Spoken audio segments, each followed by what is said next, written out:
கண்களை மூடி பக்தியோடு நாம் செபிப்போமாக. இயேசுவின் திரு இருதயமே, உம்மை மகிமைப்படுத்துகின்றோம். இயேசுவின் மதுரமான தூய இருதயமே, உம்மை போற்றி புகழ்கின்றோம். இயேசுவின் திவ்ய திரு இருதயமே, எங்களுடைய குடும்பத்தையும் எங்கள் ஒவ்வொருவரையும் எங்களின் தனிப்பட்ட வாழ்வையும் அர்ப்பணம் செய்கின்றோம். ஆண்டவரே, இந்த நாளினுடைய செயல்களுக்காக நாங்கள் உம்மிடத்தில் உருக்கத்தோடு ஜெபிக்கிறோம். அப்பா, இந்த நாளை கொடுத்திருக்கிறீர். இந்த நாள் முழுவதும் நீரே எங்களை கண்ணின் மணி போல பாதுகாப்பாய் வழிநடத்தப் போகிறீர். எங்களுடைய சொல்லிலும் செயலிலும் நீரே உடனிருந்து வழிநடத்தப் போகிறீர். ஆம் ஆண்டவரே, ஒருபோதும் நாங்கள் தவறான பாதையில் செல்லாமல், உலக நாட்டங்களில் அதிகமான ஈடுபாடு கொண்டிருக்காமல், இந்த உலக போக்கிலான செல்வங்களுக்கு முக்கியத்துவம் கொடுக்காமல், ஆண்டவரே, எங்கள் ஆன்மாவை பாதுகாத்துக் கொள்ளக்கூடிய தூய்மையான, நேர்மையான, உண்மை உள்ள, இறை அச்சத்திற்குரிய வாழ்க்கை வாழ உம் அருள் உதவியை வேண்டி மன்றாடி செபிக்கிறோம். ஆண்டவரே, இந்த காணொளியை கண்டு இந்த மறைவுரையில் பங்கெடுக்கிற ஒவ்வொரு சகோதர சகோதரிகளுடைய உள்ளத்தையும் நீர் சமாதானப்படுத்தும்.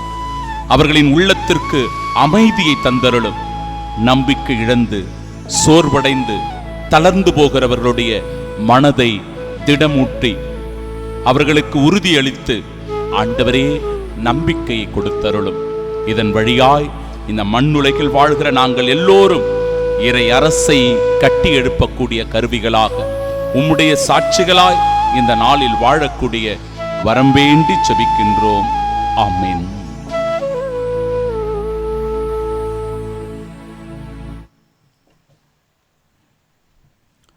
ஆண்டவரே, நீர் எனக்கு துணையாயிருப்பீராக.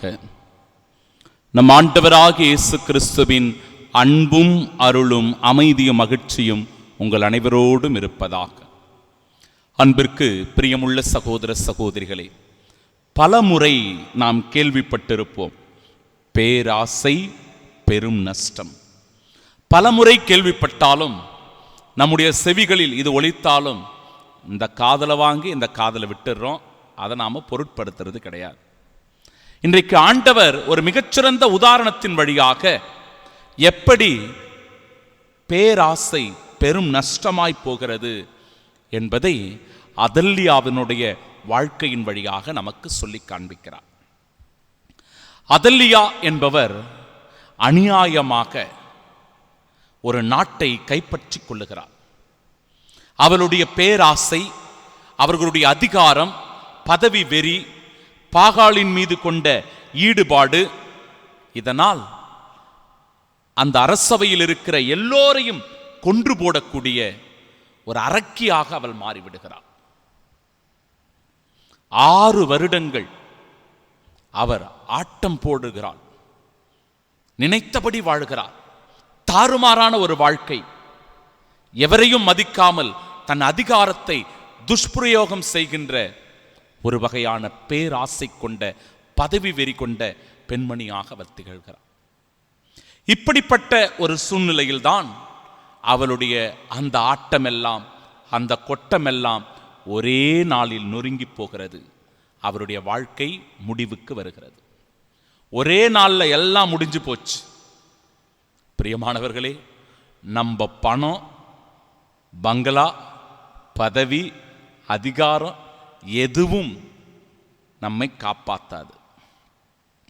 ஒரு நாள் வந்துவிட்டால் அதல்லியாவினுடைய வாழ்க்கை போல நம்முடைய வாழ்க்கையும் அழிந்து போகும். அதல்லியாவினுடைய வாழ்க்கை துருப்பிடித்ததாய் மாறிவிட்டது.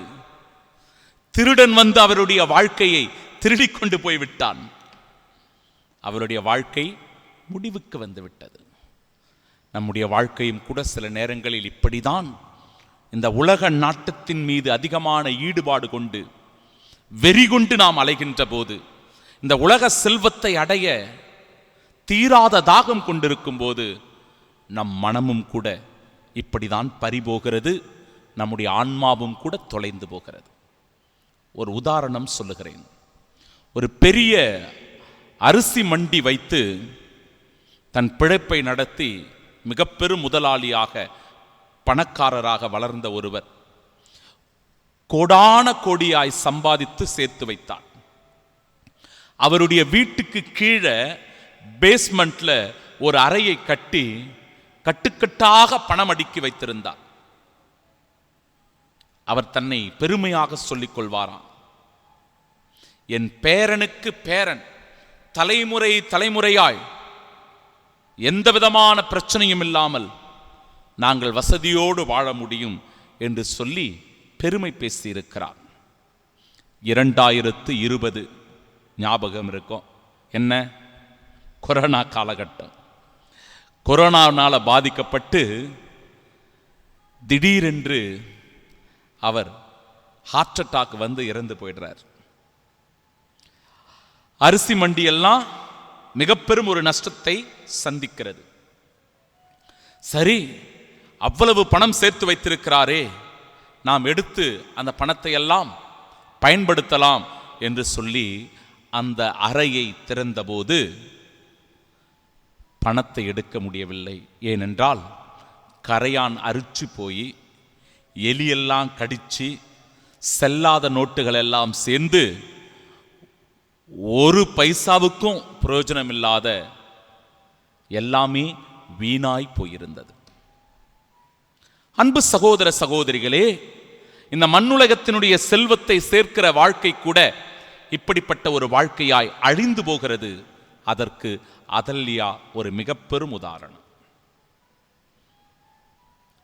அவள் யாருக்கும் கொடுக்கல, எதற்கும் உதவி செய்யல, ஏழை எளியவர்கள் மீது அக்கறை காட்டல, இரக்கம் கொள்ளல, தானே வச்சுக்கிட்டு சந்தோஷமா இருக்கணும்னு நினைச்சாங்க. யாராலையும் அதை பயன்படுத்த முடியாத அளவிற்கு, ஒன்றுக்கும் உபயோகம் இல்லாத அளவிற்கு அது வீணாய் போனது. இரண்டாவது சிந்தனை, யோசேபா யோத்தா என்கிற இவர்கள் இருவரும் என்ன செய்தார்கள் என்றால், உண்மையான அரசனை பாதுகாப்பதற்காக அரும்பாடுபட்டார்கள். அதல்யா எப்படியாவது அந்த உண்மையான அரசனை கொன்றுவிட வேண்டும் என்று கங்கணம் கட்டிக்கொண்டு அலைந்து திரிந்தால், ஆனால் யோசேபாவும் யோத்தாவும் இருவருமாக இணைந்து எப்படியாவது அந்த அரசனை காப்பாற்ற வேண்டும் என்று துடியாய் துடித்தார்கள். இதனால் 6 வருடங்கள் கோவிலில் பத்திரமாய் அவரை பாதுகாத்து வைத்தார்கள். 6 வருஷம் பத்திரமா ஒரு இடத்துல அந்த அரச மகனை பாதுகாத்து வைக்கிறார்கள்.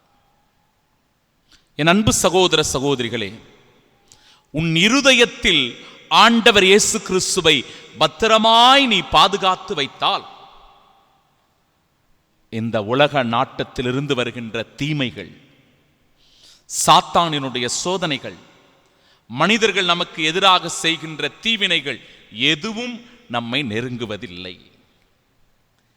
நம்மளை பத்திரமா நாம பாதுகாக்கணும். நம்முடைய இதயத்தில் ஆண்டவர் இயேசு கிறிஸ்து இருப்பதை உணர்ந்து அவரை பத்திரமாய் பாதுகாக்க வேண்டும்.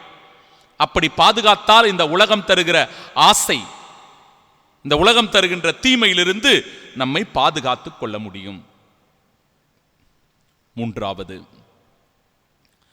நம் பார்வை எங்கு என்பதை நாம் உணரணும். அதல்யாவினுடைய பார்வை எங்கு இருந்தது?